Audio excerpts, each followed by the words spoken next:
This episode is brought to you by Fox One. Watch all 104 matches of the FIFA World Cup live in 4K for just $19.99 a month with 3 days free. Build your own multi-view, choose up to 3 streams, and follow player spotlights. Stay on top of every moment with live stats, highlights, and instant replays. The FIFA World Cup, streaming live on Fox One. Offers are subject to change. See fox.com for complete terms and conditions. Listen, all you New Yorkers. Taxi. Okay, man, we're looking around. This is the 77 WABC minicast. Sunday morning. Well, we have a very important visitor today. We have the ambassador and permanent representative of Cuba. And his name is Ernesto Soberón Guzmán.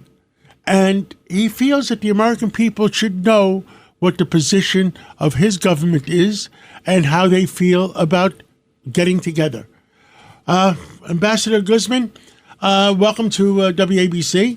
And tell us, I've been to Cuba a few times, and I've always enjoyed it. And the Cuban people have always been very hardworking, very, very intelligent people. And tell us where we are right now in the relationship between the United States and Cuba. Thank you very much, John, to having us here and to give us the opportunity to talk with the American people.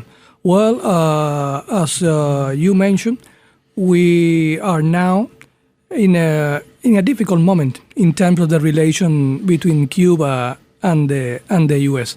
And this is not a new scenario, but I think that the most important thing is that the Cuban government and the Cuban people have been consistently saying that we want a different kind of relation with the U.S. government and with the U.S. People. We have very good relation with our people, but everybody knows that we have difference between our government. And we want a relation when we can build and move forward in different areas and establish different kind of cooperation between Cuba and the U.S., beneficial not only for Cuba, but also for the U.S. We consider that we have a lot of areas where we have the opportunity to work together with the U.S. and have important results in terms of the cooperation and in terms of the relation. For example, we have the area of migration. We have signed 3 different agreements with the U.S. government in terms of migration. So we have been working together with the U.S. government in terms to guarantee a regular and a safe flow of migrants from Cuba to the U.S.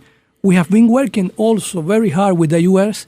in order to combat the drug trafficking.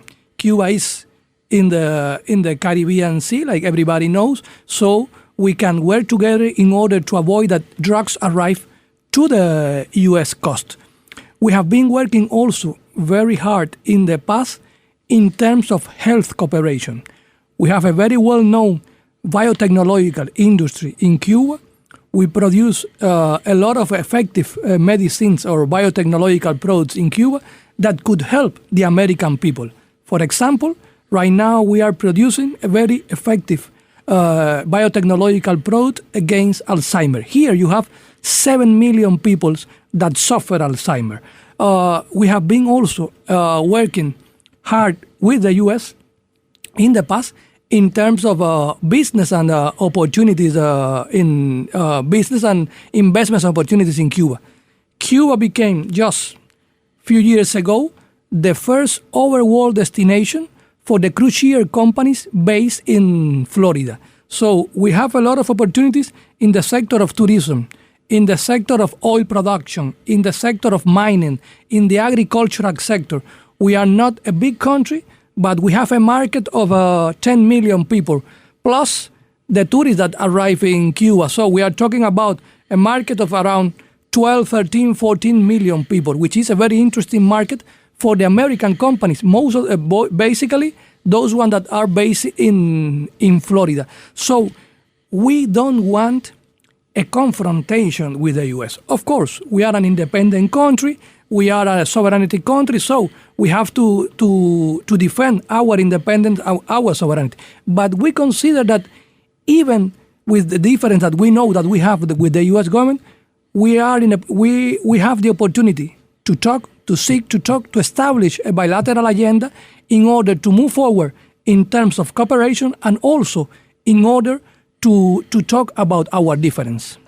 Now, when you say the differences, everybody wants peace. And what do you feel the differences are in what's been in the newspapers? Well, for example, we know that the U.S. government have concerns about democracy in Cuba, about human rights, about freedom of speech. We have also concerns about those issues here in the U.S. So our position is that we are open to talk about everything with the U.S. based on reciprocity, based on respect of sovereignty, based on respect of independence, and not interference in the internal affair. But we can talk about everything with the U.S. We are open to talk about everything with the U.S. Is there anything in particular that you feel that the American press has misrepresented? Well, usually the U.S. press, in my humble opinion, they don't show the real vision of Cuba. They only show the shadows, but they don't show the lights. And Cuba, as every country all over around the world, we have shadows and also we have lights. For example, during the pandemic, during the COVID, Cuba was the only country all over around the world that was able to produce with its own resource, with its own people, without any help from outside, 5 different candidates against COVID. 3 of them, they became vaccines. We are the only country in the world that vaccinate children under 2 years, So those are results that show us that Cuba has something to show to the world, that Cuba has something to share to the world. Cuba is well known for our education system. Cuba is well known for our health system.